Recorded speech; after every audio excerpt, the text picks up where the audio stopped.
Tout le monde connaît les piliers qui ont fait de Manchester United l'un des plus grands clubs au monde. La culture de la victoire, une implication à 100% à chaque match, l'importance de l'esprit d'équipe, le respect énorme pour l'histoire, le tout dirigé par un coach exceptionnel et un directeur sportif au diapason dans leur envie de mettre en valeur la jeunesse d'une académie qui émerveille le fameux théâtre des rêves. Voilà les piliers les plus importants de l'identité de Manchester United. Les piliers qui ont permis de créer la légende d'un des plus grands clubs d'Angleterre. Pourtant, depuis 2014, la famille Glazer, les propriétaires des Red Devils, n'ont jamais voulu chercher une solution pour tenter de retoucher ce niveau d'excellence et sortir d'une chute de résultats qui semble plus proche de toucher le fond que de vraiment voir le bout. Les Glazers sont sûrement les pires propriétaires de l'histoire du football et leur gestion catastrophique est connue de tous. En 2003, ils ont profité d'une faille dans le système pour acheter le mythique Manchester United à un prix raisonnable, non pas en investissant leur propre argent, mais en créant une dette de plus de 600 millions que le club doit lui-même rembourser. Depuis le rachat, la famille n'a plus jamais investi un seul dollar. Au contraire, un afflux extraordinaire d'argent est sorti des comptes, que ce soit pour rembourser les prêts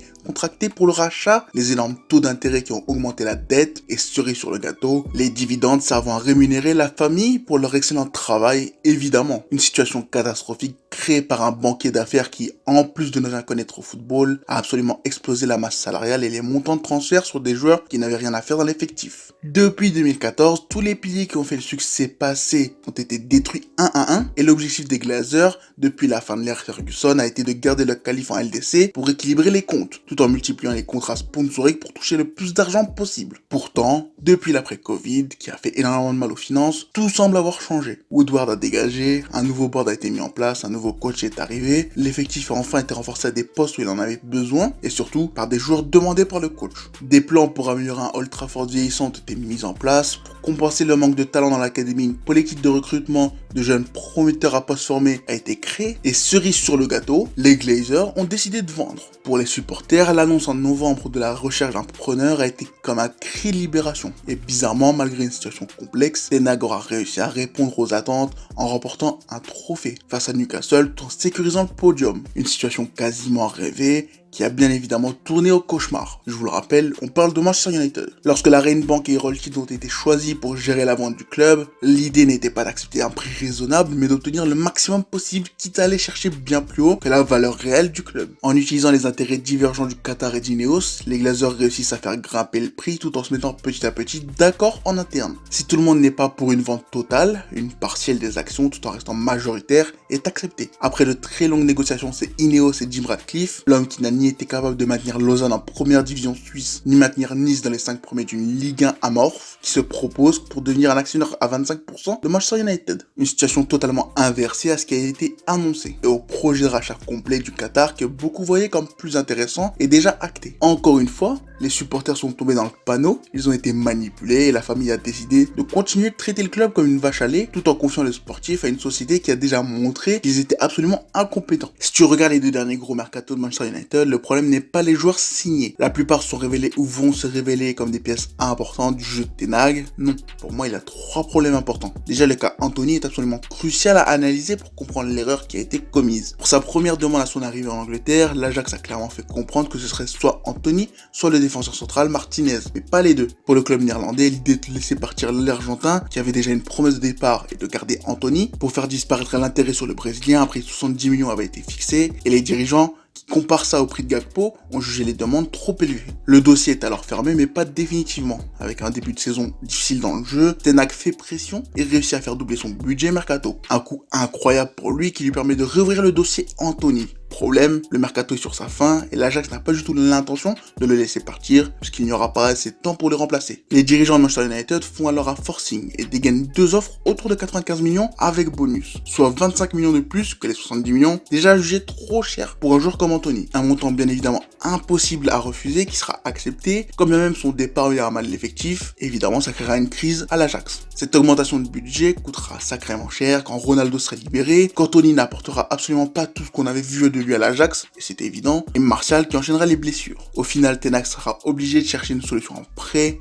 et cela fera très mal à son effectif sur cette fin de saison, même si Weghorst aura fait de son mieux. La réflexion et le timing derrière les recrues sont donc très mauvaises, et pour ce nouveau mercato, tout avait été mis en place pour régler le problème. Mais là encore, le club s'est fait avoir. Cet été, les priorités secondaires étaient nombreuses. Il fallait renouveler la défense centrale, prévoir un plan pour le poste de latéral droit, et trouver des ports de sortie à quelques joueurs, comme Lindelof, Maguire et Jones en fin de contrat. Mais au final, les départs des indésirables n'aura pas lieu, laissant très peu de place à une arrivée pourtant nécessaire en défense. Le joueur qui sera choisi pour renforcer la défense sera Johnny Evans et son arrivée est assez comique. Il était venu profiter tranquillement de Carrington avec d'autres anciens sans contrat et sera finalement signé à la hâte car aucun central n'était disponible pour la tournée américaine. Cet été aurait dû servir à améliorer l'effectif, mais au final, tellement d'argent a été investi pour Mount, Onana et Højlund que les autres cibles ont dû être gérées avec des joueurs libres ou des prêts. Un manque de planification, un manque de compétences dans les négociations et une trop grande confiance placée dans les choix de Ten Hag, qui coûtent cher, trop cher, et qui illustre l'incompétence de la nouvelle direction. Manchester United surpaye, Manchester United surpaye, tout le monde le sait, mais surtout, ils achètent sans réfléchir, sans analyser, sans estimer si une solution B ou C serait meilleure, et c'est un second problème qui, comme celui du timing, pourrait être réglé par Ineos. Depuis que l'information concernant une possible implication de Ratcliffe dans les décisions sportives avec le rachat de 25% des parts est sortie, de nombreux noms de directeurs sportifs bien plus compétents que celui qui est déjà au club ont été évoqués. Actuellement, ce sont John Marthaw, je sais pas comment ça se prononce, désolé, et Richard Arnold qui sont à la gestion du recrutement, et honnêtement, je trouve leur travail peu convaincant. Pour autant, si la direction sportive est à revoir, je pense que le coach choisi, Ten Hag, doit rester, et ce malgré son début de saison. Sur les 12 premiers matchs joués, 6 sont perdus, laissant Manchester United dernier de sa poule en LDC et 10e de Premier League. C'est une honte, un résultat inexplicable qui a permis d'ouvrir le dossier du mercato d'été raté, illustrant parfaitement le vrai problème d'incompétence qui gangrène le club. Mais c'est surtout explicable par 3 phénomènes visibles sur le terrain. D'abord, Onana, qui enchaîne les performances scandaleuses, son jeu au pied permet à United d'être tranquille à la relance, d'être bien moins prévisible qu'avec De Gea, bien plus dangereux, mais en termes d'arrêt, il n'est absolument pas au niveau. Difficile de savoir si c'est une phase ou si c'est vraiment son niveau. Perso, j'avais déjà vu ce genre de problème avec lui, mais sa saison à l'Inter m'avait un peu rassuré. Un problème assez bizarre qui coûte des points, qui est pour beaucoup dans ce début de saison mauvais en termes de résultats. Le second, c'est la défense, qui change quasiment à chaque match, qui n'aide pas l'équipe à se stabiliser. Le 11 est clairement meilleur quand Varane et Martinez jouent, mais entre blessures, suspension et l'absence de Luke Shaw, l'équipe est moins forte défensivement et doit redoubler de créativité pour aligner 4 joueurs cohérents. Ça explique pourquoi Manchester United a ouvert une enquête concernant les blessures au club. Lindelof et Amrabat ont même dépanné en tant que latéral gauche, mais ce n'est clairement pas leur poste et ça s'est vu. Le troisième, c'est le milieu de terrain. Casemiro est moins dominant que l'an dernier, il est plus facilement géré par les adversaires et Eriksen, qui est clairement sur un certain déclin physique, n'est pas capable de compenser en défense ou d'aider à la relance. Cela force Bruno Fernandes à redescendre, créant un vide créatif qui n'est pas comblé. Et c'est pour cela que Amrabat et Mount avaient été signés de base. Pour moi, ça c'est un problème qui se réglera petit à petit au cours de la saison, quand l'effectif sera moins touché par les blessures, que chaque joueur aura compris son rôle dans la tactique. L'intégration d'Hannibal Mejbri va beaucoup aider. Il sort d'un prêt très prometteur à Birmingham. Il est déjà un membre important de la sélection, mais il doit confirmer en club. Il apporte de l'énergie, il régule le tempo des attaques, il est une solution qui est très souvent disponible pour le porteur. Il n'a pas peur de se dépasser, notamment dans le pressing où il est plutôt bon. Mais il va encore devoir monter d'un cran pour devenir titulaire selon moi. Mais un autre joueur pourra avoir son importance pour aider Casemiro à monter d'un cran. Si l'académie de Manchester United sort de moins en moins de gros talents, Kobe Boateng Mainu est clairement la dernière pépite qui devrait être révélée cette saison. Joueur anglo-ghanéen né en avril 2005, il est formé à Manchester United depuis ses 9 ans. Il a gravi les échelons de l'académie de manière très rapide, mais contrôlé par le club qui comprend son potentiel et fait tout pour le garder hors des radars, cherchant à le laisser grandir sans pression externe. Lorsque Ten Hag arrive, il l'inclut directement avec les professionnels. Il est un profil très complet, un milieu de terrain très intelligent,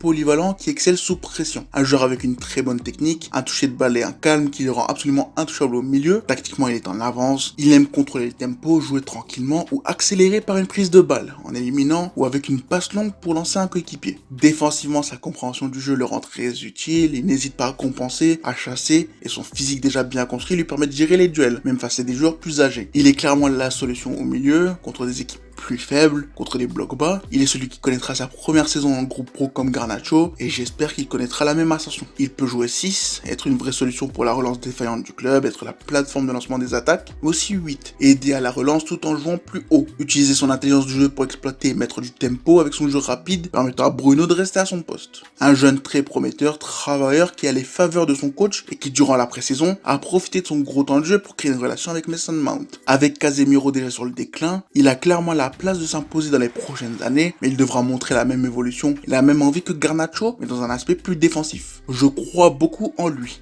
en cette saison de découverte pour lui comme pour nous, qui devrait être très instructive. Manchester United a donc du retard à rattraper et perso je pense que cette saison va beaucoup servir dans l'apprentissage de Ten Hag. Entre la perte d'un enfant de Ronaldo, la mise à l'écart du Portugais, les accusations de coups et blessures sur Mason Mount, la crise de Jadon Sancho, le quasi-licenciement de David De Gea, la tentative de réintégration de Mason Mount et les accusations concernant Anthony, Ten Hag doit aussi gérer la compétence ambiante tout en essayant de se montrer au niveau d'un club qui vise le top 2 de Premier League. Il a besoin de temps, de faire des erreurs, de comprendre. Et si j'ai pendant un temps cru qu'il ne l'aurait pas, je suis plutôt optimiste concernant le soutien interne qu'il lui est montré. Mais lui va devoir arrêter de faire certaines erreurs stupides dans la mise en place de son 11, diminuer l'importance de Rashford dans l'impact offensif et améliorer sa gestion d'un effectif qui, en plus de souffrir de blessures, ne semble toujours pas optimal pour son jeu. Aujourd'hui, Manchester United est un club exploité économiquement qui semble arriver en fin de cycle. Les infrastructures ne sont plus au niveau de la concurrence, l'académie réputée n'a plus sorti de grands joueurs depuis des années et Old Trafford est une ruine qui n'est même pas considérée comme un stade viable pour l'Euro 2028.